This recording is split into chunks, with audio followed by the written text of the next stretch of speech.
Hello, friends. Welcome back. So, today I want to talk about how to build and strengthen your confidence after trauma. In other words, if you've recently been out of a relationship with somebody that was constantly chipping away at your confidence by constantly criticizing you, putting you down, or sometimes it's like crimes of omission. Like maybe they're not saying anything critical, but they're not saying anything nice either. So maybe you had a significant other or a parent that just was completely indifferent to you. That's just as damaging. Okay. And let's say you were in those circumstances for a very long time. Now you want to be confident, or you want to build your confidence back up. It's not easy. It's challenging, especially if you try to do so without taking into account how trauma changes you and how to go about it, taking trauma into account. So what I mean by that is when you first start to build your confidence, and if you don't take into account the trauma, you can wind up making it harder for yourself. So for example, in childhood, okay, children are born confident. All right. If you want to view how do you gauge confidence, it's the ability to be authentically yourself, unapologetically yourself, no matter who you're around. Well, a newborn infant is like that, right? Babies are born with confidence. But if they had parents that were toxic for whatever reason, without putting a label on anything, if that parent began to treat that child with conditional love, or if that parent had a shame wound themselves, whether they were a narcissist or had unhealed C-PTSD, okay? Either way, if they had an unhealed shame wound and they didn't know how to work through their feelings, they can tend to provoke shame in their child. So shame is feeling like you're bad, like there's something wrong with you, okay? Any belief that makes you feel that is going to chip away at your confidence. So as that baby grows, if they're living in that environment of emotional unsafety, emotional manipulation, that safety and authenticity, which is at the root of confidence, they get separated from that. That's one of the core wounds of childhood trauma, is a separation from your authentic self. Okay, what I mean by that is if a child isn't accepted for being who they are, if a child isn't unconditionally loved, if a child isn't made to feel like they are enough and worthy just because they are, that child then stops being their authentic self and becomes or starts living their life through a protective self, through a personality that only has one goal: to try to make their parent happy, because they think that if they're able to please the parent, then the parent will feel like the child is enough and that child will attach again to its authentic self. That's the strategy that the child thinks that that's going to take place when it starts doing all that pleasing and appeasing. But that's not what happens. They start living life through that protective self for years, to the point that they lose sight of who they really are. Okay. And they become 100% dependent on how their parent views them in order to feel good about themselves. So that's how it starts, just to kind of sum it up really quick.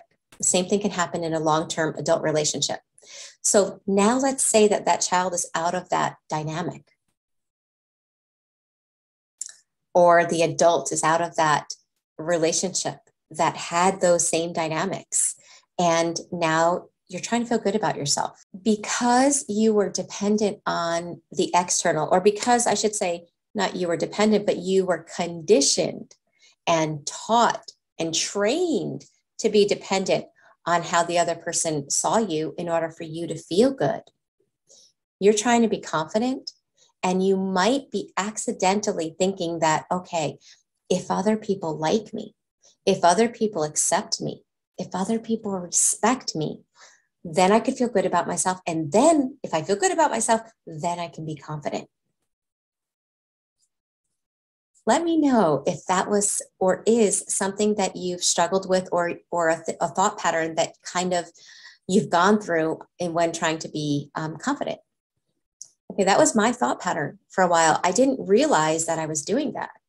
But I really, if I peeled it back, and I had to take time to really peel it back to see what was going on in my nervous system, what was going on in my subconscious programming, it really was a very strong dependence on how other people saw me.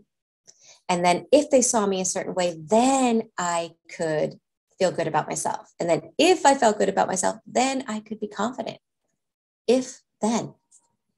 And the crazy thing is that when you're stuck in those dynamics, you can have all the accomplishments, right? Because some of the tips on being confident, I'm stuttering today.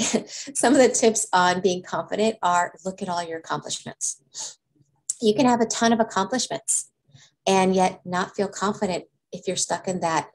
If other people see me a certain way, then I could feel good, then I could be confident.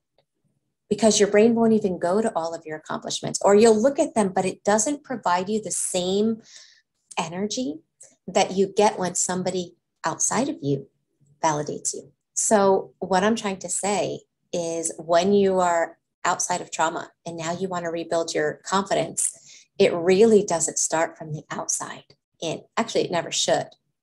Okay, technically, that authentic baby should have been received by good enough parents that let that baby know that he or she was worthy, enough, amazing, beautiful, unique, just because they are, right? Just because they are. There is no other person in the world just like that baby, or just like that person, or just like you. There is no other person in the world like you. And so for that reason, you have value. You are unique, right? Don't they say that things that are rare are the things that have the most value? That's how a child should have been brought up, being taught that. And then because they were taught that by their parents, they internalize that and they feel valuable growing up. But if you've been through trauma, that didn't happen. So that dependence on external validation is really strong. So part of being able to gain your confidence or build and strengthen your confidence after trauma is learning how to let go of the need of external validation and learning how to feel yourself from within. And we're going to talk about how to do that in a few minutes. But I just wanted to talk about that being one of the main things that because of trauma that you have to work through. The other thing that only happens when there's a layer of trauma is the fact that when you start trying to build your confidence and when you start doing things that you enjoy, that you love, and when you start seeing yourself in a positive light, that can cause emotional flashbacks. Okay, so what I mean by an emotional flashback is you're doing something you love because you want to have confidence. You're complimenting yourself. You're seeing the good in yourself. And instead of it causing good feelings inside of you, it causes a lot of discomfort. In fact, the discomfort is so strong that it causes you to stop doing the things that are helping you with your confidence. You stop accomplishing things. You stop self-care. You stop doing things that you love because of that discomfort. That's an emotional flashback. And what that is your nervous system remembers the pain that you had to undergo whenever you tried to do something that you loved, or whenever you saw yourself in a positive light, or whenever you were accomplishing things that you were proud of. If you were punished for it by a toxic parent or by a toxic spouse or toxic significant other, your brain now has paired those two things together. Accomplishment, self-care, confidence, and pain. And so you may be out of that relationship. Those people may not even be in your life. But when you start to do those things, your nervous system remembers. And it causes you to feel sensations in your body that are so uncomfortable that they cause you to stop doing those things because your nervous system is wanting you to stop, thinking that it's keeping you safe.